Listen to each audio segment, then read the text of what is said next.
The Indian media, they said that Dr. Zakir Naik is banned in UK, in Canada, in Malaysia, in Indonesia.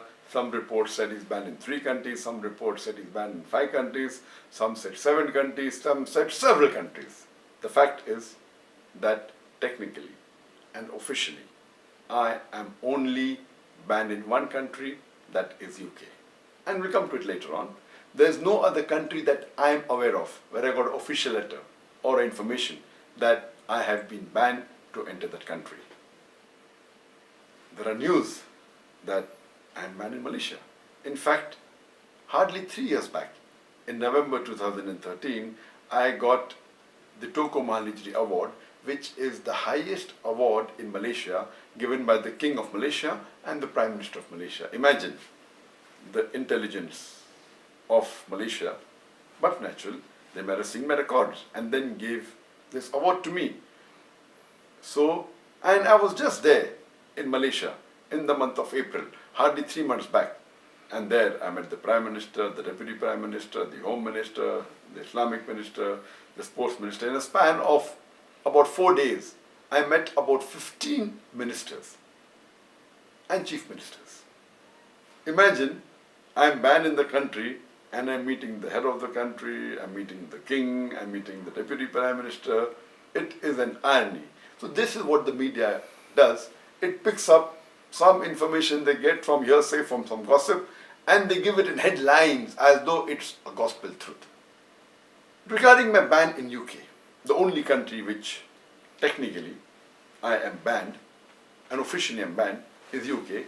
And to tell you correctly, the word banned is not appropriate because in UK, banned means the person who's banned, his lectures cannot be heard on the radio, on the television, his books cannot be sold. That is the meaning of ban. The right technical word for the UK is I am excluded. Excluded means my entry is not allowed in the country of UK. And to know the background of this, in the year 2009, just to tell you, I've been to UK several times. I've been there more than 14, 15, more than 20 times. And the last time I was there in 2009, the head of the anti-terrorism department, that is Charles Farr, he sent an officer who told me that you have a reach and you can reach those young Muslims who we cannot. So will you help us? And I told them, I'm most willing to help you as long as you guarantee me 2 things. Number 1, you should not ask me to do anything against the Quran, which is the word of Almighty God, and the Sahih Hadith, which is the saying of Prophet Muhammad, peace be upon him. And they agreed. So imagine the head of the anti-terrorism department wanted my help to reach those people who they could not reach. And I'm aware that my popularity is there in different parts of the world, especially in UK. But just a few months later, in the year 2010, the Labour Party, which was ruling, it lost the election, and the Conservatives came to power. And in about 3 weeks' time, less than 1 month coming to power, the Home Secretary Theresa May, she sent an official notice and said that I am not allowed to enter the country, though I had a valid visa, which was issued in 2009 for 5 years. It was a multiple entry visa. And it said that I am not conducive to the society of UK. And they quoted 2 sentences from my speeches. And one speech she quoted that I gave in UK was that I said in my speech in UK that I condemn the 3,000 Americans killed in the 9/11 attack. I condemn more than 50 people killed in the tube bomb blast in London.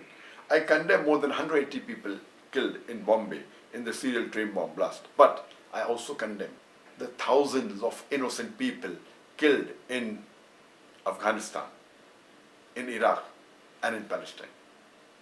Imagine, she is not allowing me to enter the country and she thinks that I am not conducive for UK because I said, besides disagreeing with the first three attacks of 9/11, London bombing, as well as Bombay serial train bomb blast, I also said I condemned the thousands of innocent people killed in Afghanistan, Iraq, and Palestine. And and she doesn't like it. I went out of the way to prefix the word innocent before I mentioned the thousands of people killed in Afghanistan, Iraq, and Palestine, to be careful that no one misuses and says that I am supporting certain terrorists of these countries.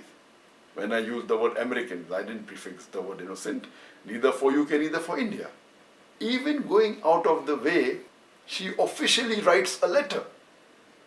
And imagine, it's illogical.